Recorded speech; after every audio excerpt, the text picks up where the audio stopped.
West of Arkham the hills rise wild, and there are valleys with deep woods that no axe has ever cut. There are dark, narrow glens where the trees slope fantastically, and where thin brooklets trickle without ever having caught the glint of sunlight. On the gentler slopes there are farms, ancient and rocky, with squat, moss-coated cottages, brooding eternally over old New England secrets in the lee of great ledges. But these are all vacant now, the wide chimneys crumbling, and the shingled sides bulging perilously beneath low gambrel roofs. The old folk have gone away, and foreigners do not like to live there. French Canadians have tried it, Italians have tried it, and the Poles have come and departed. It is not because of anything that can be seen or heard or handled, but because of something that is imagined. The place is not good for the imagination, and does not bring restful dreams at night. It must be this which keeps the foreigners away, for old Ami Pierce has never told them of anything he recalls from the strange days. Ami, whose head has been a little queer for years, is the only one who still remains, or who ever talks of the strange days, and he dares to do this because his house is so near the open fields and the travelled roads around Arkham. There was once a road over the hills and through the valleys that ran straight where the blasted heath is now, but people ceased to use it, and a new road was laid curving far toward the south. Traces of the old one can still be found amidst the weeds of a returning wilderness, and some of them will doubtless linger, even when half the hollows are flooded for the new reservoir. Then the dark woods will be cut down, and the blasted heath will slumber far below blue waters whose surface will mirror the sky and ripple in the sun. And the secrets of the strange days will be one with the deep secrets, one with the hidden lore of old ocean, and all the mystery of primal earth. When I went to the hills and vales to survey for the new reservoir, they told me the place was evil. They told me this in Arkham, and because that is a very old town full of witch legends, I thought the evil must be something which grandams had whispered to children through centuries. The name Blasted Heath seemed to me very odd and theatrical, and I wondered how it had come into the folklore of a Puritan people. Then I saw that dark westward tangle of glens and slopes for myself, and ceased to wonder at anything besides its own elder mystery. It was morning when I saw it, but shadow lurked always there. The trees grew too thickly, and their trunks were too big for any healthy New England wood. There was too much silence in the dim alleys between them, and the floor was too soft with the dank moss and mattings of infinite years of decay. In the open spaces, mostly along the line of the old road, there were little hillside farms, sometimes with all the buildings standing, sometimes with only one or two, and sometimes with only a lone chimney or fast-filling cellar. Weeds and briars reigned, and furtive wild things rustled in the undergrowth. Upon everything was a haze of restlessness and oppression, a touch of the unreal and the grotesque, as if some vital element of perspective or chiaroscuro were awry. I did not wonder that the foreigners would not stay, for this was no region to sleep in. It was too much like a landscape of Salvator Rosa, too much like some forbidden woodcut in a tale of terror. But even all this was not so bad as the blasted heath. I knew at the moment I came upon it at the bottom of a spacious valley, for no other name could fit such a thing, or any other thing fit such a name. It was as if the poet had coined the phrase from having seen this one particular region. It must, I thought as I viewed it, be the outcome of a fire, but why had nothing new ever grown over those 5 acres of grey desolation that sprawled open to the sky like a great spot eaten by acid in the woods and fields? It lay largely to the north of the ancient road line, but encroached a little on the other side. I felt an odd reluctance about approaching, and did so at last only because my business took me through and past it. There was no vegetation of any kind on that broad expanse, but only a fine grey dust or ash which no wind seemed ever to blow about. The trees near it were sickly and stunted, and many dead trunks stood or lay rotting at the rim. As I walked hurriedly by, I saw the tumbled bricks and stones of an old chimney and cellar on my right, and the yawning black maw of an abandoned well, whose stagnant vapours played strange tricks with the hues of the sunlight. Even the long dark woodland climb beyond seemed welcome in contrast, and I marvelled no more at the frightened whispers of Arkham people. There had been no house or ruin near. Even in the old days the place must have been lonely and remote. and at twilight, dreading to repass that ominous spot, I walked circuitously back to the town by the curving road on the south. I vaguely wished some clouds would gather, for an odd timidity about the deep sky voids above had crept into my soul. In the evening I asked old people in Arkham about the blasted heath, and what was meant by that phrase "strange days," which so many evasively muttered. I could not, however, get any good answers, except that all the mystery was much more recent than I had dreamed. It was not a matter of old legendary at all, but something within the lifetime of those who spoke. It had happened in the 80s, and a family had disappeared, or was killed. Speakers would not be exact, and because they all told me to pay no attention to old Ammi Pierce's crazy tales, I sought him out the next morning, having heard that he lived alone in the ancient tottering cottage where the trees first begin to get very thick. It was a fearsomely archaic place, and had begun to exude the faint miasmal odor which clings about houses that have stood too long. Only with persistent knocking could I rouse the aged man, and when he shuffled timidly to the door, I could tell he was not glad to see me. He was not so feeble as I had expected, but his eyes drooped in a curious way, and his unkempt clothing and white beard made him seem very worn and dismal. Not knowing just how he could best be launched on his tales, I feigned a matter of business, told him of my surveying, and asked vague questions about the district. He was far brighter and more educated than I had been led to think, and before I knew it had grasped quite as much of the subject as any man I had talked with in Arkham. He was not like other rustics I had known in the sections where reservoirs were to be. From him there were no protests at the miles of old wood and farmland to be blotted out, though perhaps there would have been had not his home lain outside the bounds of the future lake. Relief was all that he showed, relief at the doom of the dark ancient valleys through which he had roamed all his life. They were better under water now, better under water since the strange days. And with this opening his husky voice sank low, while his body leaned forward, and his right forefinger began to point shakily and impressively. It was then that I heard the story, and as the rambling voice scraped and whispered on, I shivered again and again despite the summer day. Often I had to recall the speaker from ramblings, piece out scientific points, which he knew only by a fading parrot memory of professors' talk, or bridge over gaps where his sense of logic and continuity broke down.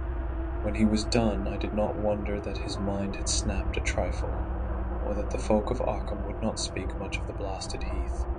I hurried back before sunset to my hotel, unwilling to have the stars come out above me in the open, and the next day returned to Boston to give up my position.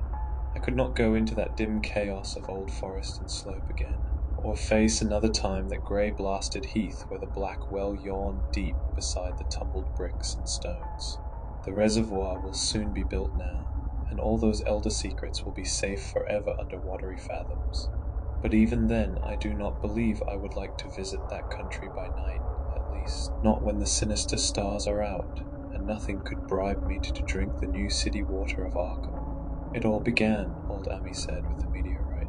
Before that time there had been no wild legends at all since the witch trials, and even then these western woods were not feared half so much as the small island in the Miskatonic where the devil held court beside a curious stone altar older than the Indians. These were not haunted woods, and their fantastic dusk was never terrible till the strange days. Then there had come that white noontide cloud, that string of explosions in the air, and that pillar of smoke from the valley far in the wood. And by night all Arkham had heard of the great rock that fell out of the sky and bedded itself in the ground beside the well, at the Nahum Gardner place. That was the house which had stood where the blasted heath was to come, the trim white Nahum Gardner house, amidst its fertile gardens and orchards. Nahum had come to town to tell people about the stone, and had dropped in at Ammi Pierce's on the way. Ammi was 40 then, and all the queer things were fixed very strongly in his mind. He and his wife had gone with the 3 professors from Miskatonic University, who hastened out the next morning to see the weird visitor from unknown stellar space, and had wondered why Nahum had called it so large the day before. It had shrunk, Nahum said as he pointed out the big brownish mound above the ribbed earth and charred grass near the archaic well sweep in his front yard. but the wise men answered that stones do not shrink. Its heat lingered persistently, and Nahum declared it had glowed faintly in the night. The professors tried it with a geologist's hammer and found it was oddly soft. It was, in truth, so soft as to be almost plastic, and they gouged rather than chipped a specimen to take back to the college for testing. They took it in an old pail borrowed from Nahum's kitchen, for even the small piece refused to grow cool. On the trip back, they stopped at Amy's to rest, and seemed thoughtful when Mrs. Pierce remarked that the fragment was growing smaller and burning the bottom of the pail. Truly it was not large, but perhaps they had taken less than they thought. The day after that, all this was in June of '82, the professors had trooped out again in a great excitement. As they passed Amy's, they told him what queer things the specimen had done, and how it had faded wholly away when they put it in a glass beaker. The beaker had gone too, and the wise men talked of the strange stone's affinity for silicon.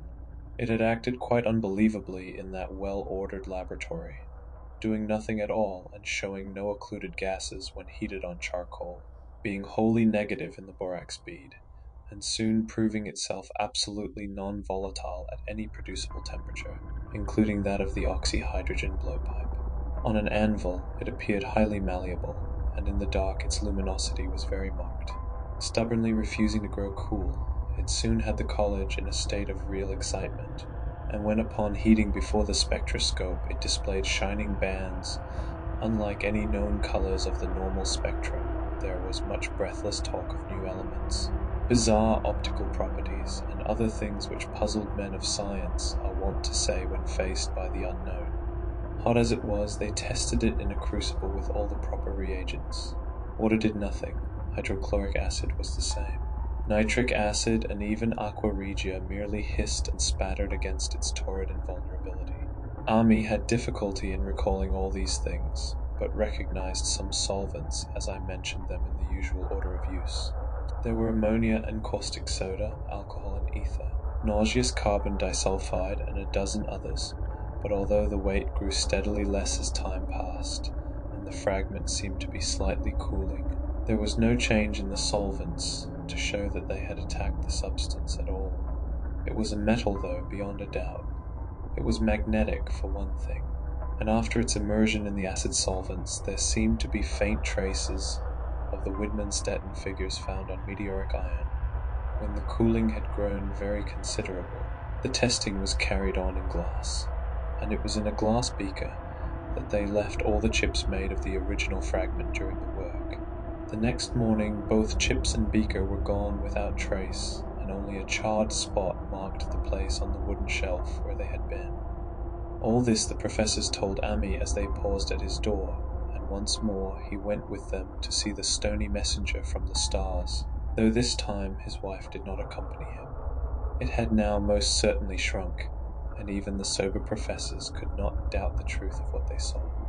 All around the dwindling brown lump near the well was a vacant space, except where the earth had caved in, and whereas it had been a good 7 feet across the day before, it was now scarcely 5. It was still hot, and the sages studied its surface curiously as they detached another and larger piece with hammer and chisel. They gouged deeply this time, and as they pried away the smaller mass they saw that the core of the thing was not quite homogeneous. They had uncovered what seemed to be the side of a large colored globule embedded in the substance. The color, which resembled some of the bands in the meteor's strange spectrum, was almost impossible to describe, and it was only by analogy that they called it color at all. Its texture was glossy, and upon tapping it appeared to promise both brittleness and hollowness. One of the professors gave it a smart blow with a hammer, and it burst with a nervous little pop. Nothing was emitted, and all trace of the thing vanished with the puncturing. It left behind a hollow spherical space about 3 inches across, and all thought it probable that others would be discovered as the enclosing substance wasted away. Conjecture was vain, so after a futile attempt to find additional globules by drilling, the seekers left again with their new specimen, which proved, however, as baffling in the laboratory as its predecessor had been. Aside from being almost plastic, having heat, magnetism, and slight luminosity, cooling slightly in powerful acids, possessing an unknown spectrum, wasting away in air, and attacking silicon compounds with mutual destruction as a result. It presented no identifying features whatsoever, and at the end of the tests, the college scientists were forced to own that they could not place it. It was nothing of this earth, but a piece of the great outside, and as such dowered with outside properties and obedient to outside laws. That night there was a thunderstorm, and when the professors went out to Nahum's the next day they met with a bitter disappointment. The stone, magnetic as it had been, must have had some peculiar electrical property, for it had drawn the lightning, as Nahum said, with a singular persistence. 6 times within an hour the farmer saw the lightning strike the furrow in the front yard, and when the storm was over nothing remained but a ragged pit by the ancient well sweep, half choked with caved-in earth. Digging had borne no fruit, and the scientists verified the fact of the utter vanishment. The failure was total, so that nothing was left to do but go back to the laboratory and test again the disappearing fragment left carefully cased in lead. That fragment lasted a week, at the end of which nothing of value had been learned of it. When it had gone, no residue was left behind, and in time the professors felt scarcely sure they had indeed seen with waking eyes that cryptic vestige of the fathomless gulfs outside, that lone, weird message from other universes and other realms of matter, force, and entity. As was natural, the Arkham papers made much of the incident with its collegiate sponsoring, and sent reporters to talk with Nahum Gardner and his family. At least one Boston daily also sent a scribe, and Nahum quickly became a kind of local celebrity. He was a lean, genial person of about 50, living with his wife and 3 sons on the pleasant farmstead in the valley. He and Ami exchanged visits frequently, as did their wives, and Ami had nothing but praise for him after all these years. He seemed slightly proud of the notice his place had attracted, and talked often of the meteorite in the succeeding weeks, that July and August were hot, and Nahum worked hard at his haying in the 10-acre pasture across Chapman's Brook, his rattling wain wearing deep ruts in the shadowy lanes between. The labor tired him more than it had in other years, and he felt that age was beginning to tell on him. Then fell the time of fruit and harvest. The pears and apples slowly ripened, and Nahum vowed that his orchards were prospering as never before. The fruit was growing to phenomenal size and unwonted gloss, and in such abundance that extra barrels were ordered to handle the future crop. But with the ripening came sore disappointment, for of all that gorgeous array of specious lusciousness, not one single jot was fit to eat. Into the fine flavor of the pears and apples had crept a stealthy bitterness and sickishness, so that even the smallest of bites induced a lasting disgust. It was the same with the melons and tomatoes, and Nahum sadly saw that his entire crop was lost. Quick to connect events, he declared that the meteorite had poisoned the soil, and thanked heaven that most of the other crops were in the upland lot along the road. Winter came early and was very cold. Ami saw Nahum less often than usual, and observed that he had begun to look worried. The rest of his family, too, seemed to have grown taciturn, and were far from steady in their church-going or their attendance at the various social events of the countryside. For this reserve or melancholy no cause could be found, though all the household confessed now and then to poorer health, and a feeling of vague disquiet. Nahum himself gave the most definite statement of anyone when he said he was disturbed about certain footprints in the snow. They were the usual winter prints of red squirrels, white rabbits, and foxes, but the brooding farmer professed to see something not quite right about their nature and arrangement. He was never specific, but appeared to think that they were not as characteristic of the anatomy and habits of squirrels and rabbits and foxes as they ought to be.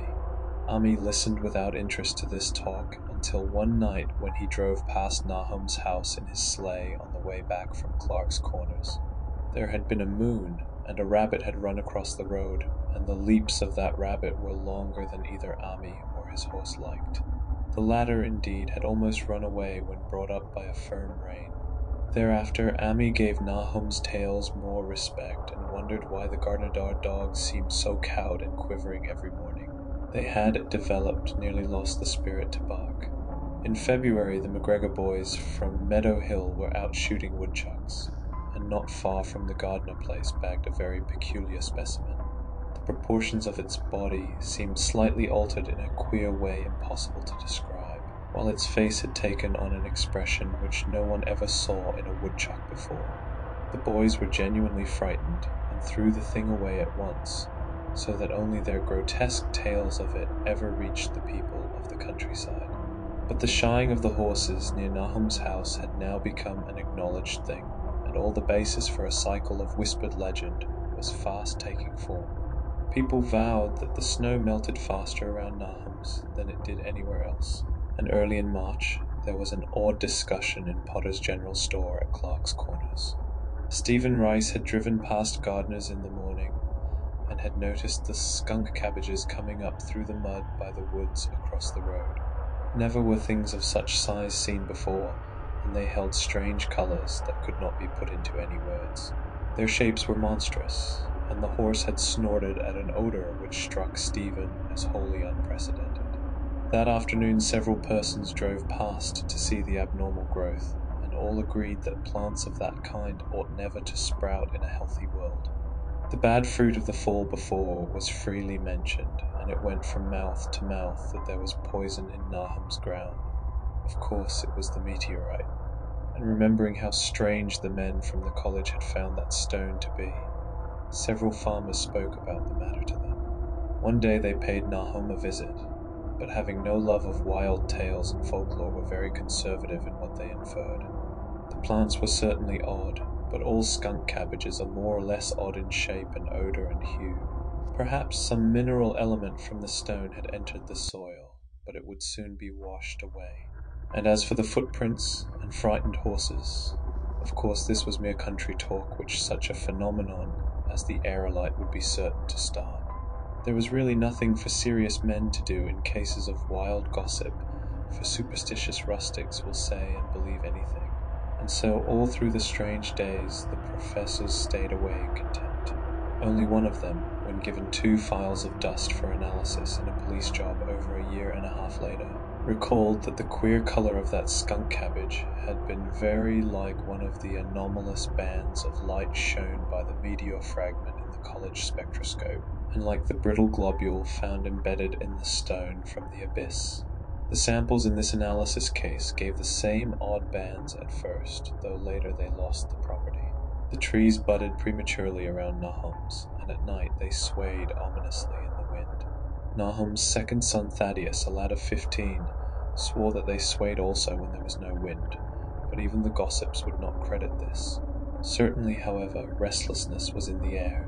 The entire Gardner family developed the habit of stealthy listening, though not for any sound which they could consciously name. The listening was, indeed, rather a product of moments when consciousness seemed half to slip away. Unfortunately, such moments increased week by week, till it became common speech that something was wrong with all Nahum's folks. When the early saxifrage came out, it had another strange colour, not quite like that of the skunk cabbage, but plainly related and equally unknown to anyone who saw it. Nahum took some blossoms to Arkham and showed them to the editor of the Gazette, but that dignitary did no more than write a humorous article about them, in which the dark fears of rustics were held up to polite ridicule. It was a mistake of Nahum's to tell a stolid city man about the way the great, overgrown, mourning cloak butterflies behaved in connection with these saxifrages. April brought a kind of madness to the country folk, and began that disuse of the road past Nahum's which led to its ultimate abandonment. It was the vegetation. All the orchard trees blossomed forth in strange colours, and through the stony soil of the yard and adjacent pasturage there sprang up a bizarre growth which only a botanist could connect with the proper flora of the region. No sane, wholesome colours were anywhere to be seen except in the green grass and leafage, but everywhere those hectic and prismatic variants of some diseased, underlying primary tone, without a place among the known tints of earth. The Dutchman's breeches became a thing of sinister menace, and the bloodroots grew insolent in their chromatic perversion. Ami and the gardeners thought that most of the colours had a sort of haunting familiarity, and decided that they reminded one of the brittle globule in the meteor. Nahum ploughed and sowed the 10-acre pasture and the upland lot but did nothing with the land around the house. He knew it would be of no use, and hoped that the summer's strange growths would draw all the poison from the soil. He was prepared for almost anything now, and had grown used to the sense of something near him waiting to be heard. The shunning of his house by neighbors told on him, of course, but it told on his wife more. The boys were better off being at school each day, but they could not help being frightened by the gossip. Thaddeus, an especially sensitive youth, suffered the most. In May the insects came, and Nahum's place became a nightmare of buzzing and crawling. Most of the creatures seemed not quite usual in their aspects and motions, and their nocturnal habits contradicted all former experience. The gardeners took to watching at night, watching in all directions at random for something. They could not tell what. It was then that they all owned that Thaddeus had been right about the trees. Mrs. Gardner was the next to see it from the window as she watched the swollen boughs of a maple against a moonlit sky. The boughs surely moved, and there was no wind. It must be the sap. Strangeness had come into everything growing now. Yet it was none of Nahum's family at all who made the next discovery. Familiarity had dulled them, and what they could not see was glimpsed by a timid windmill salesman from Bolton, who drove by one night in ignorance of the country legends. What he told in Arkham was given a short paragraph in the Gazette, and it was there that all the farmers, Nahum included, saw it first. The night had been dark, and the buggy lamps faint, but around a farm in the valley which everyone knew from the account must be Nahum's, the darkness had been less thick. A dim though distinct luminosity seemed to inhere in all the vegetation, grass, leaves, and blossoms alike, while at one moment a detached piece of the phosphorescence appeared to stir furtively in the yard near the barn. The grass had so far seemed untouched, and the cows were freely pastured in the lot near the house, but toward the end of May the milk began to be bad. Then Nahum had the cows driven to the uplands, after which the trouble ceased. Not long after this the change in grass and leaves became apparent to the eye. All the verdure was going grey, and was developing a highly singular quality of brittleness. Ami was now the only person who ever visited the place, and his visits were becoming fewer and fewer. When school closed, the gardeners were virtually cut off from the world, and sometimes let Ami do their errands in town. They were failing curiously both physically and mentally, and no one was surprised when the news of Mrs. Gardner's madness stole around. It happened in June, about the anniversary of the meteor's fall, and the poor woman screamed about things in the air which she could not describe. In her raving there was not a single specific noun, but only verbs and pronouns. Things moved and changed and fluttered, and ears tingled to impulses which were not wholly sounds. Something was taken away, she was being drained of something, something was fastening itself on her that ought not to be. Someone must make it keep off. Nothing was ever still in the night. The walls and windows shifted. Nahum did not send her to the county asylum, but let her wander about the house as long as she was harmless to herself and others. Even when her expression changed, he did nothing. But when the boys grew afraid of her, and Thaddeus nearly fainted at the way she made faces at him, he decided to keep her locked in the attic. By July she had ceased to speak and crawled on all fours, and before that month was over, Nahum got the mad notion that she was slightly luminous in the dark, as he now clearly saw was the case with the nearby vegetation. It was a little before this that the horses had stampeded. Something had aroused them in the night, and their neighing and kicking in their stalls had been terrible.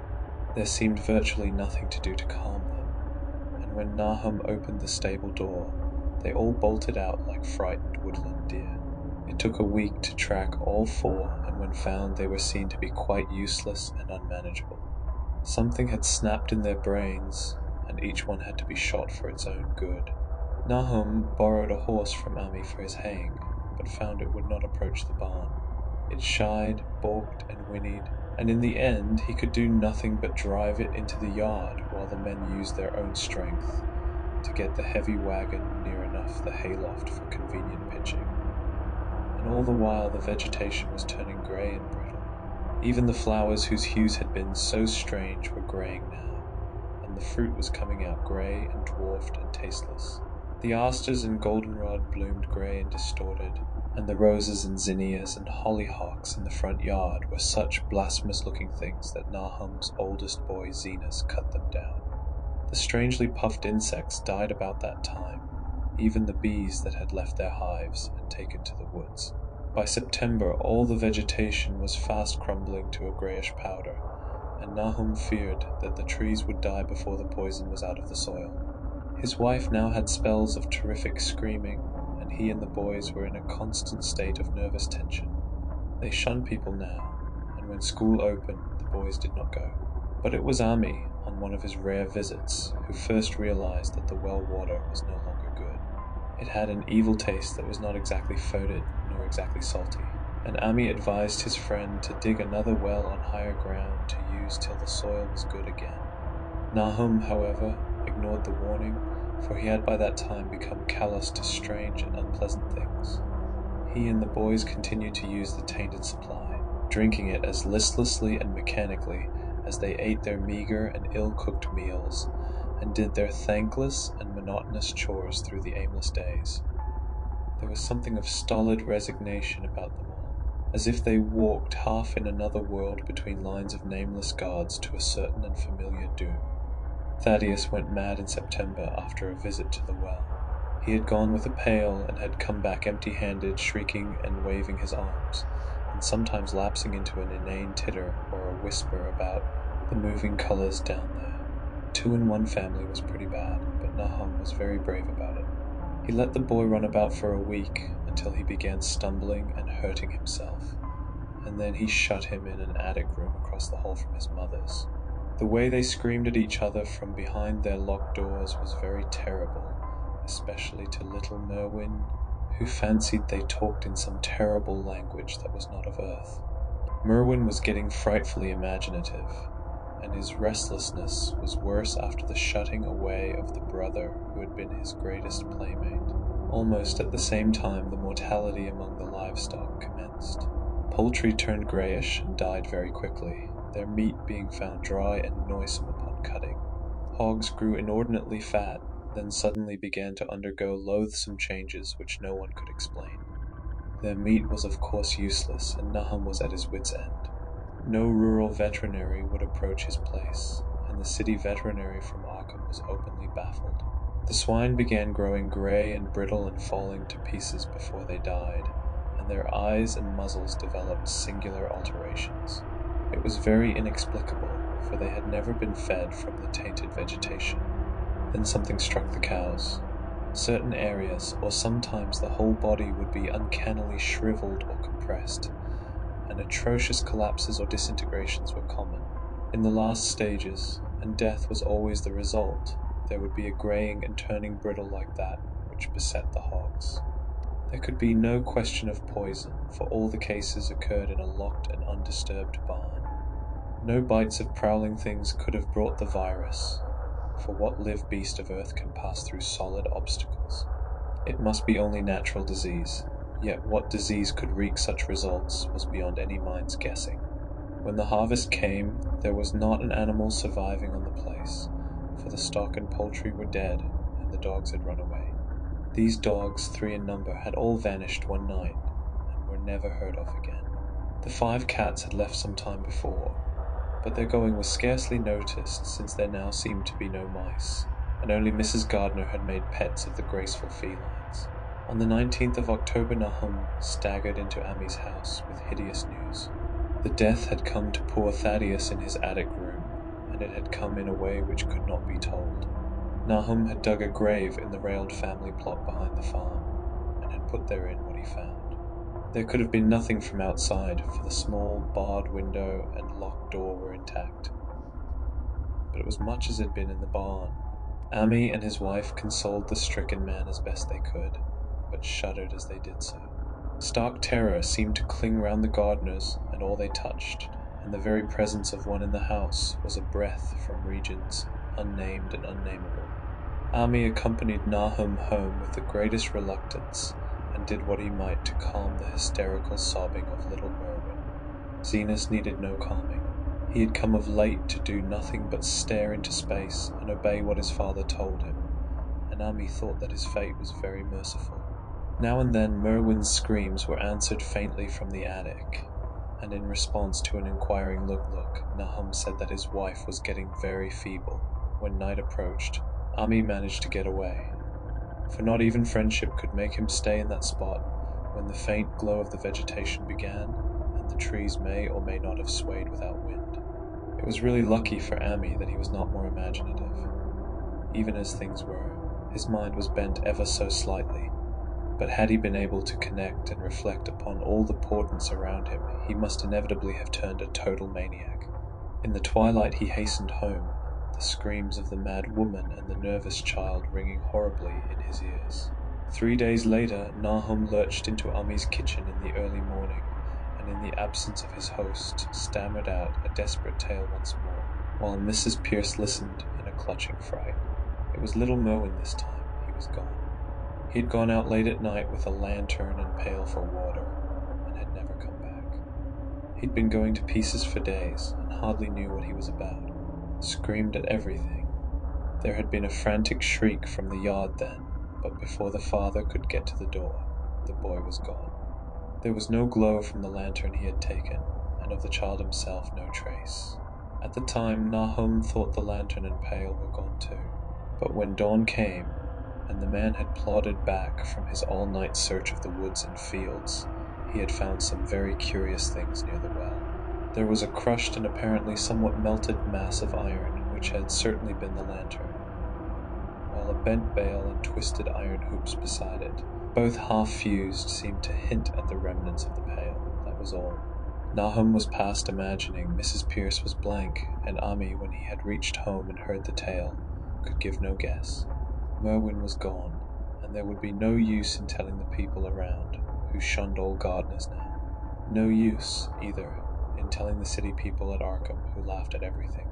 Thad was gone, and now Merwin was gone. Something was creeping and waiting to be seen and felt and heard. Nahum would go soon, and he wanted Ami to look after his wife and Zenas if they survived him. It must all be a judgment of some sort, though he could not fancy what for, since he had always walked uprightly in the Lord's ways so far as he knew. For over 2 weeks, Ami saw nothing of Nahum, and then, worried about what might have happened, he overcame his fears and paid the gardener place a visit. There was no smoke from the great chimney, and for a moment the visitor was apprehensive of the worst. The aspect of the whole farm was shocking, greyish withered grass and leaves on the ground, vines falling in brittle wreckage from archaic walls and gables, and great bare trees clawing up at the grey November sky with a studied malevolence which Ami could not but feel had come from some subtle change in the tilt of the branches. But Nahum was alive after all. He was weak and lying on a couch in the low-ceiled kitchen, but perfectly conscious and able to give simple orders to Zenas. The room was deadly cold, and as Ami visibly shivered, the host shouted huskily to Zenas for more wood. Wood indeed was sorely needed, since the cavernous fireplace was unlit and empty, with a cloud of soot blowing about in the chill wind that came down the chimney. Presently Nahum asked him if the extra wood had made him any more comfortable, and then Ami saw what had happened. The stoutest cord had broken at last, and the hapless farmer's mind was proof against more sorrow. Questioning tactfully, Ami could get no clear data at all about the missing Zenas. "In the well, he lives in the well," was all that the clouded father would say. Then there flashed across the visitor's mind a sudden thought of the mad wife, and he changed his line of inquiry. "Nabby, why here she is," was the surprised response of poor Nahum, and Ami soon saw that he must search for himself.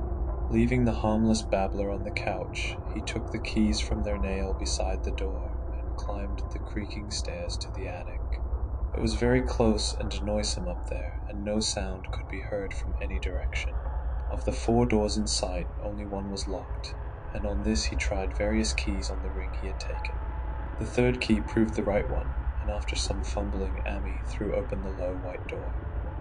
It was quite dark inside, for the window was small and half obscured by the crude wooden bars, and Ami could see nothing at all on the wide planked floor. The stench was beyond enduring, and before proceeding further he had to retreat to another room, and return with his lungs filled with breathable air. When he did enter, he saw something dark in the corner, and and upon seeing it more clearly he screamed outright. While he screamed, he thought a momentary cloud eclipsed the window, and a second later he felt himself brushed as if by some hateful current of vapor.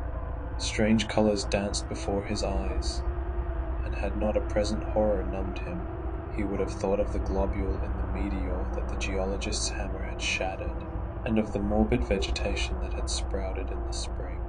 As it was, he thought only of the blasphemous monstrosity which confronted him, and which all too clearly had shared the nameless fate of young Thaddeus and the livestock.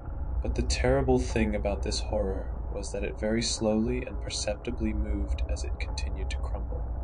Ami would give me no added particulars to this scene, but the shape in the corner does not reappear in his tale as a moving object. There are things which cannot be mentioned, and what is done in common humanity is sometimes cruelly judged by the law. I gather that no moving thing was left in that attic room, and that to leave anything capable of motion, there would have been a deed so monstrous as to damn any accountable being to eternal torment. Anyone but a stolid farmer would have fainted or gone mad, but Ami walked conscious through that low doorway and locked the accursed secret behind him. There would be Nahum to deal with now. He must be fed and tended and removed to some place where he could be cared for. Commencing his descent of the dark stairs, Ami heard a thud below him. He even thought a scream had been suddenly choked off, and recalled nervously the clammy vapor which had brushed by him in that frightful room above. What presence had his cry and entry started up? Halted by some vague fear, he heard still further sounds below. Indubitably there was a sort of heavy dragging, and a most detestably sticky noise, as of some fiendish and unclean species of suction. With an associative sense goaded to feverish heights, he thought unaccountably of what he had seen upstairs. Good God! What eldritch dream world was this into which he had blundered? He dared move neither backward nor forward, but stood there trembling at the black curve of the boxed-in staircase. Every trifle of the scene burned itself into his brain. The sounds, the sense of dread expectancy, the darkness, the steepness of the narrow steps, and merciful heaven. The faint but unmistakable luminosity of all the woodwork in sight, steps, sides, exposed laths, and beams alike. Then there burst forth a frantic whinny from Ami's horse outside, followed at once by a clatter which told of a frenzied runaway. In another moment horse and buggy had gone beyond earshot, leaving the frightened man on the dark stairs to guess what had sent them. But that was not all. There had been another sound out there, a sort of liquid splash, water. It must have been the well. He had left Hero untied near it, and a buggy wheel must have brushed the coping and knocked in a stone. And still the pale phosphorescence glowed in that detestably ancient woodwork. God, how old the house was! Most of it built before 1670, and the gambrel roof not later than 1730. A feeble scratching on the floor downstairs now sounded distinctly, and Ami's grip tightened on a heavy stick he had picked up in the attic for some purpose. Slowly nerving himself, he finished his descent and walked boldly toward the kitchen. But he did not complete the walk, because what he sought was no longer there. It had come to meet him, and it was still alive after a fashion. Whether it had crawled, or whether it had been dragged by any external force, Ami could not say, but the death had been at it. Everything had happened in the last half-hour, but collapse, greying, and disintegration were already far advanced. There was a horrible brittleness, and dry fragments were scaling off. Ami could not touch it, but looked horrifiedly into the distorted parody that had been a face. "What was it, Nahum? What was it?" he whispered, and the cleft, bulging lips were just able to crackle out a final answer. "Nothing, nothing, the colour. It burns, cold and wet, but it burns. It lived in the well. I seen it. A kind of smoke, just like the flowers last spring. The well shone at night. Thad and Murney and Zenas, everything alive. Sucking the life out of everything. In that stone, it must have come in that stone. Pizen the whole place. Don't know what it wants. That round thing the men from the college dug out in the stone. They smashed it. It was that same colour.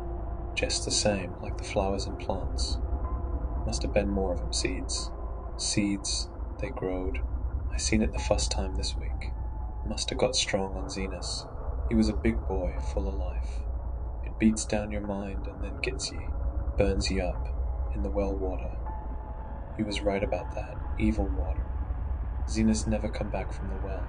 Can't get away, draws ye. Ye know summat's comin', but 'tain't no use. I seen it time and again St. Zenas was took. Was nabby Emmy. My head's no good. Don't know how long Sanct I fed her. It'll get her if we ain't careful. Yes, a color. Her face is gettin' to have that colour sometimes towards night. And it burns and sucks. It come from some place where things ain't as they is here. One of them professors said so. He was right. Look out, Ammy, it'll do soothin' more. Sucks the life out. But that was all. That which spoke could speak no more, because it had completely caved in. Ammy laid a red-checked tablecloth over what was left and reeled out the back door into the fields. He climbed the slope to the 10-acre pasture and stumbled home by the north road and the woods. He could not pass that well from which his horse had run away. He had looked at it through the window and had seen that no stone was missing from the rim. Then the lurching buggy had not dislodged anything after all. The splash had been something else, something which went into the well after it had done with poor Nahum. When Ammy reached his house, the horse and buggy had arrived before him and thrown his wife into fits of anxiety. Reassuring her without explanations, he set out at once for Arkham and notified the authorities that the Gardner family was no more. He indulged in no details, but merely told of the deaths of Nahum and Nabby, that of Thaddeus being already known, and mentioned that the cause seemed to be the same strange ailment which had killed the livestock. He also stated that Merwin and Zenas had disappeared.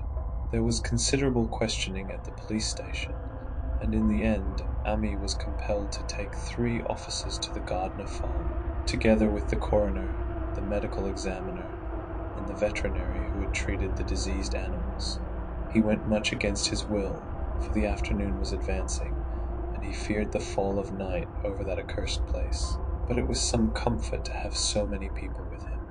The 6 men drove out in a Democrat wagon, following Ammy's buggy, and arrived at the pest-ridden farmhouse about 4 o'clock. Used as the officers were to gruesome experiences, not one remained unmoved at what was found in the attic and under the red-checked tablecloth on the floor below. The whole aspect of the farm with its grey desolation was terrible enough, but those 2 crumbling objects were beyond all bounds. No one could look long at them, and even the medical examiner admitted that there was very little to examine. Specimens could be analyzed, of course, so he busied himself in obtaining them. And here it develops that a very puzzling aftermath occurred at the college laboratory, where the 2 files of dust were finally taken.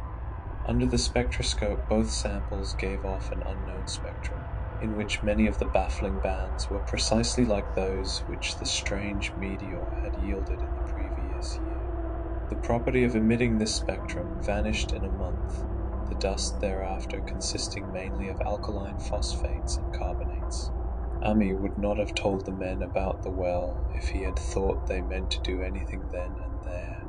It was getting towards sunset, and he was anxious to be away. But he could not help glancing nervously at the stony curb by the great sweep, and when a detective questioned him, he admitted that Nahum had feared something down there, so much so that he had never even thought of searching it for Merwin or Zenas. After that, nothing would do but that they empty and explore the well immediately, so Ammy had to wait trembling while pail after pail of rank water was hauled up and splashed on the soaking ground outside. The men sniffed in disgust at the fluid, and toward the last held their noses against the foetor they were uncovering. It was not so long a job as they had feared it would be, since the water was phenomenally low. There is no need to speak too exactly of what they found.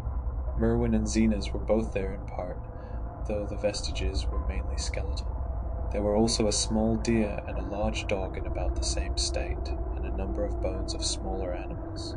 The ooze and slime at the bottom seemed inexplicably porous and bubbling, and a man who descended on handholds with a long pole found that he could sink the wooden shaft to any depth in the mud of the floor without meeting any solid obstruction. Twilight had now fallen, and lanterns were brought from the house.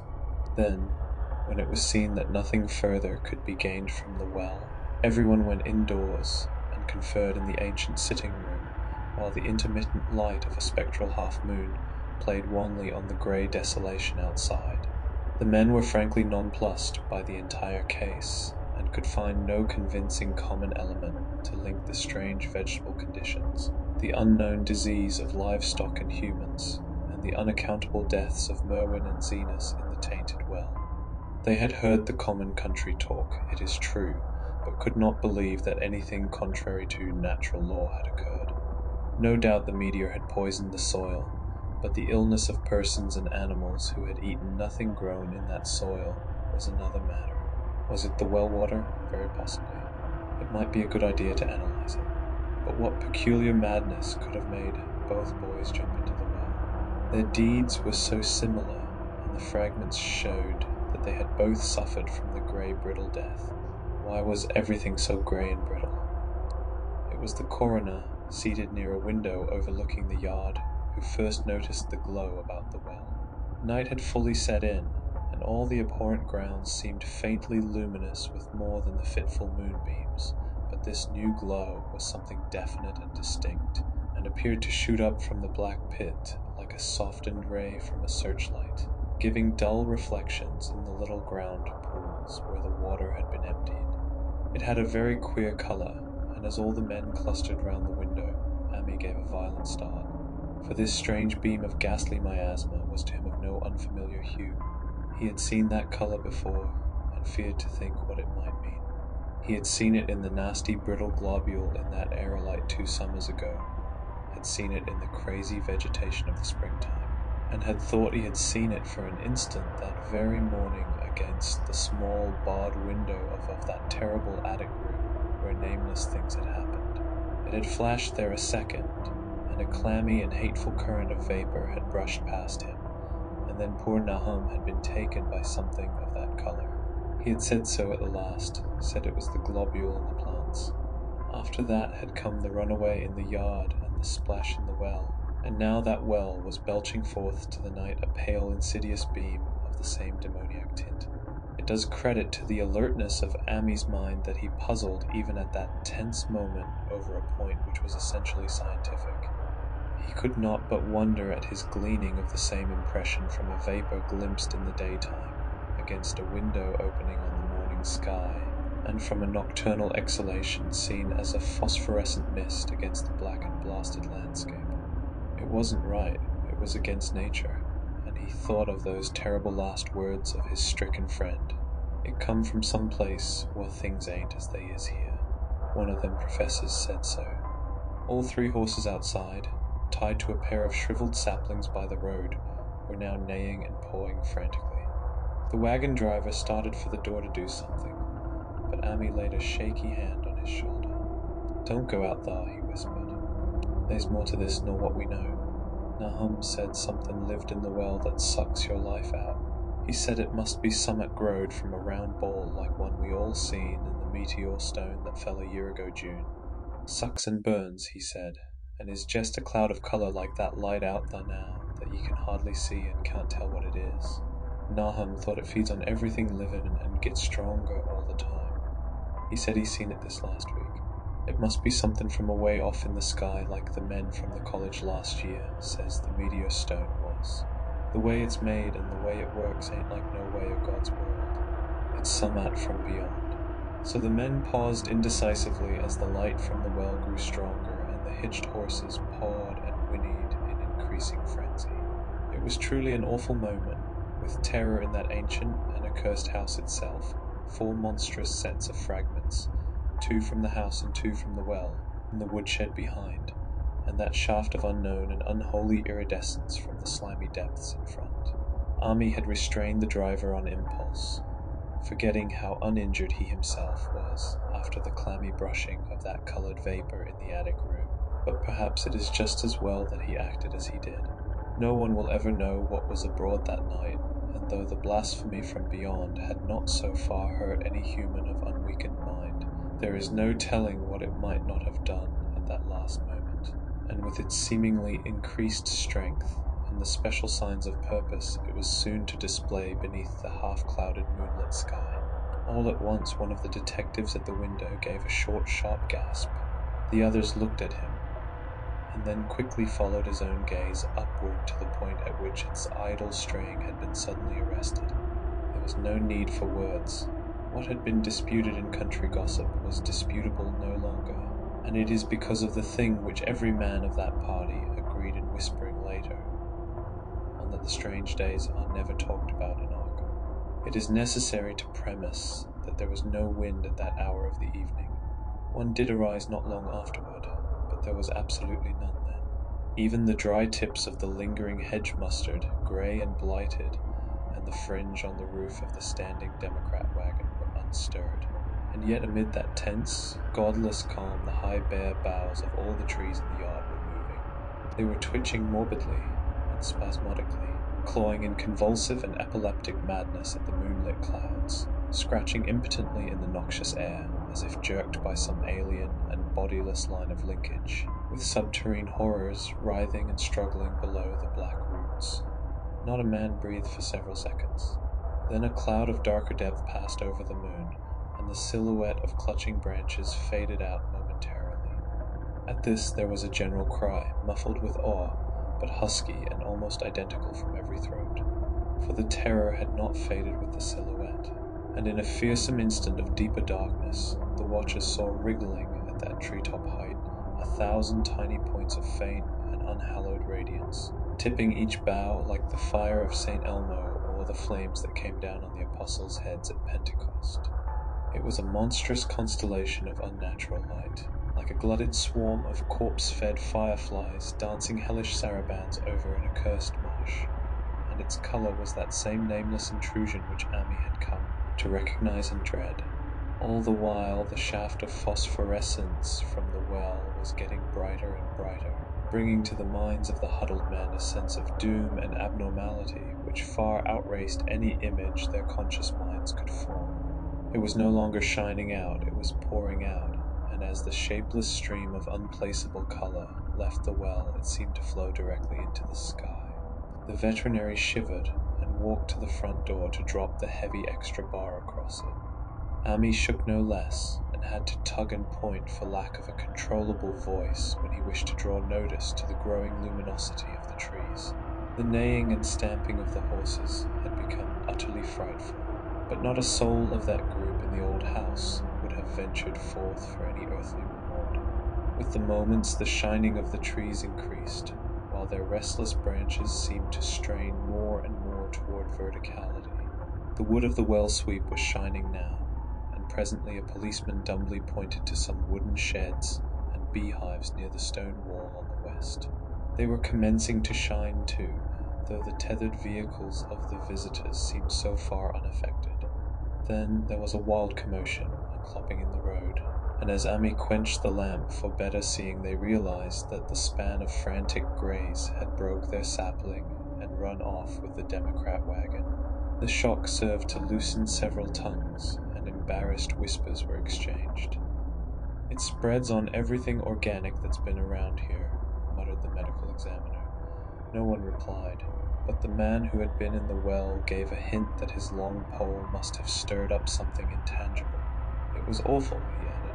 "There was no bottom at all, just ooze and bubbles and the feeling of something lurking under there." Amy's horse still pawed and screamed deafeningly in the road outside, and nearly drowned its owner's faint quaver as he mumbled his formless reflections.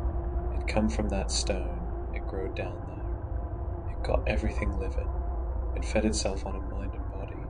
Thad and Murney, Zenas and Nabby. Nahum was the last. They all drunk the water. It got strong on 'em. It come from beyond, or things ain't like they be here. Now it's going home." At this point, as the column of unknown color flared suddenly stronger and began to weave itself into fantastic suggestions of shape, which each spectator later described differently, there came from poor tethered hero such a sound as no man before or since ever heard from a horse. Every person in that low-pitched sitting-room stopped his ears, and Amy turned away from the window in horror and nausea. Words could not convey it, When Ami looked out again, the hapless beast lay huddled inert on the moonlit ground between the splintered shafts of the buggy. That was the last of Hero till they buried him next day. But the present was no time to mourn, for almost at this instant a detective silently called attention to something terrible in the very room with them. In the absence of the lamplight, it was clear that a faint phosphorescence had begun to pervade the entire apartment. It glowed on the broad planked floor and the fragment of rag carpet, and shimmered over the sashes of the small paned windows. It ran up and down the exposed corner posts, coruscated about the shelf and mantel, and infected the very doors and furniture. Each minute saw it strengthen, and at last it was very plain that healthy living things must leave that house. Ami showed them the back door and the path up through the fields to the 10-acre pasture. They walked and stumbled as in a dream, and did not dare look back till they were far away on the high ground. They were glad of the path, for they could not have gone the front way, by that well. It was bad enough passing the glowing barn and sheds, and those shining orchard trees with their gnarled, fiendish contours, but thank heaven the branches did their worst twisting high up. The moon went under some very black clouds as they crossed the rustic bridge over Chapman's Brook, and it was blind groping from there to the open meadows. When they looked back toward the valley and the distant Gardner place at the bottom, they saw a fearsome sight.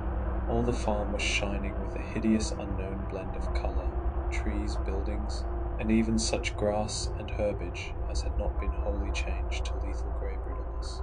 The boughs were all straining skyward, tipped with tongues of foul flame, and lambent tricklings of the same monstrous fire were creeping about the ridgepoles of the house, barn, and sheds. It was a scene from a vision of Fuseli, and over all the rest reigned that riot of luminous amorphousness, that alien and undimensioned rainbow of cryptic poison from the well, seething, feeling, lapping, reaching, scintillating, straining, and malignly bubbling in its cosmic and unrecognizable chromaticism. Then without warning the hideous thing shot vertically up toward the sky like a rocket or meteor, leaving behind no trail and disappearing through a round and curiously regular hole in the clouds before any man could gasp or cry out. No watcher can ever forget that sight, and Ami stared blankly at the stars of Cygnus, Deneb twinkling above the others, where the unknown color had melted into the Milky Way. But his gaze was the next moment called swiftly to earth by the crackling in the valley. It was just that, only a wooden ripping and crackling, and not an explosion, as so many others of the party vowed. Yet the outcome was the same, for in one feverish, kaleidoscopic instant there burst up from that doomed and accursed farm a gleamingly eruptive cataclysm of unnatural sparks and substance, blurring the glance of the few who saw it, and sending forth to the zenith a bombarding cloudburst of such coloured and fantastic fragments as our universe must needs disown. Through quickly reclosing vapours they followed the great morbidity that had vanished, and in another second they had vanished too. Behind and below was only a darkness to which the men dared not return, and all about was a mounting wind which seemed to sweep down in black, frore gusts from interstellar space. It shrieked and howled and lashed the fields and distorted woods in a mad cosmic frenzy, till soon the trembling party realized it would be no use waiting for the moon to show what was left down there at Nahum's. Too awed even to hint theories, the 7 shaking men trudged back toward Arkham by the North Road. Ami was worse than his fellows, and begged them to see him inside his own kitchen, instead of keeping straight on to town. He did not wish to cross the nighted, wind-whipped woods alone to his home on the main road, for he had had an added shock that the others were spared, and was crushed forever with a brooding fear he dared not mention for many years to come, as the rest of the watchers on that tempestuous hill had stolidly set their faces toward the road. Ami had looked back an instant at the shadowed valley of desolation, so lately sheltering his ill-starred friend, and from that stricken, faraway spot he had seen something feebly rise, only to sink down again upon the place from which the great shapeless horror had shot into the sky. It was just a color, but not any color of our earth or heavens, and because Ami recognized that color, and knew that this last faint remnant must still lurk down there in the well, he has never been quite right since. Ami would never go near the place again. It is over half a century now since the horror happened, but he has never been there, and will be glad when the new reservoir blots it out. I shall be glad too, for I do not like the way the sunlight changed color around the mouth of that abandoned well I passed. I hope the water will always be very deep, but even so, I shall never drink it. I do not think I shall visit the Arkham country hereafter. 3 of the men who had been with Ami returned the next morning to see the ruins by daylight, but there were not any real ruins. Only the bricks of the chimney, the stones of the cellar, some mineral and metallic litter here and there, and the rim of that nefandous well. Save for Ami's dead horse, which they towed away and buried, and the buggy which they shortly returned to him, everything that had ever been living had gone. 5 eldritch acres of dusty grey desert remained, nor has anything ever grown there since. To this day it sprawls open to the sky like a great spot eaten by acid in the woods and fields, and the few who have ever dared glimpse it in spite of the rural tales have named it the Blasted Heath. The rural tales are queer.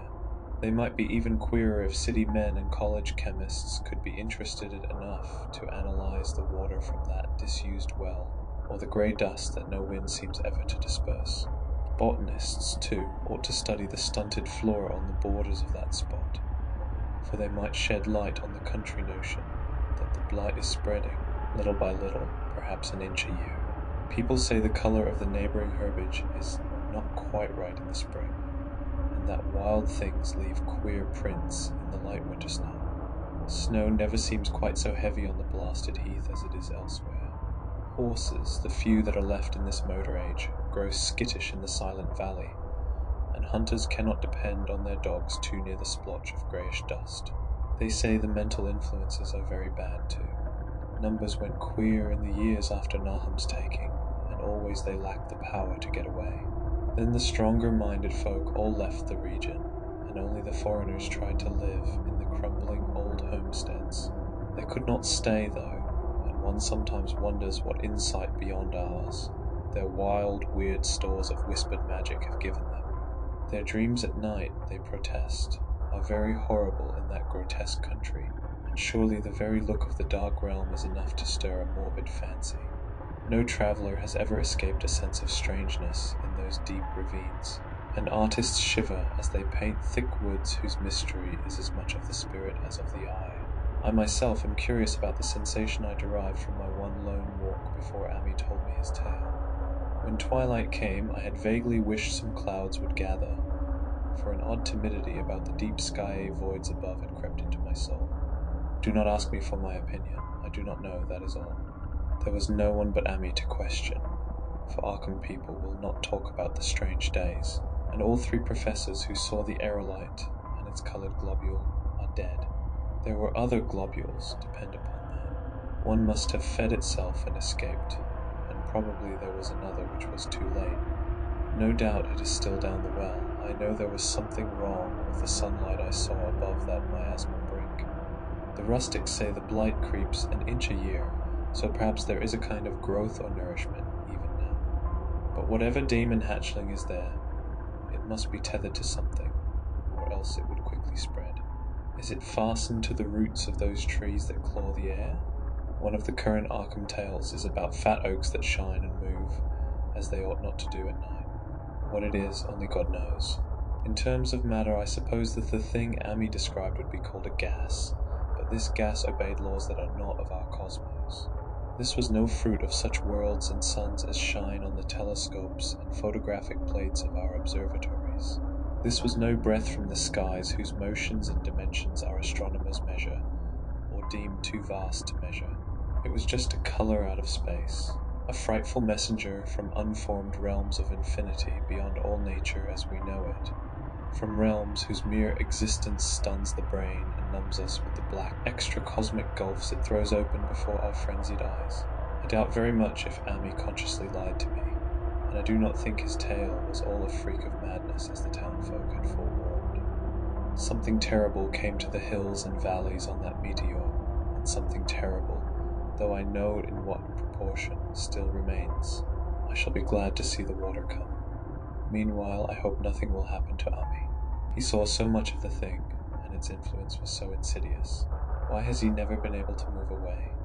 How clearly he recalled those dying words of Naham's, "Can't get away, draws ye. Ye know summat's comin', but 'tain't no use." Ami is such a good old man. When the reservoir gang gets to work, I must write the chief engineer to keep a sharp watch on him. I would hate to think of him as the grey, twisted, brittle monstrosity which persists more and more in troubling my sleep.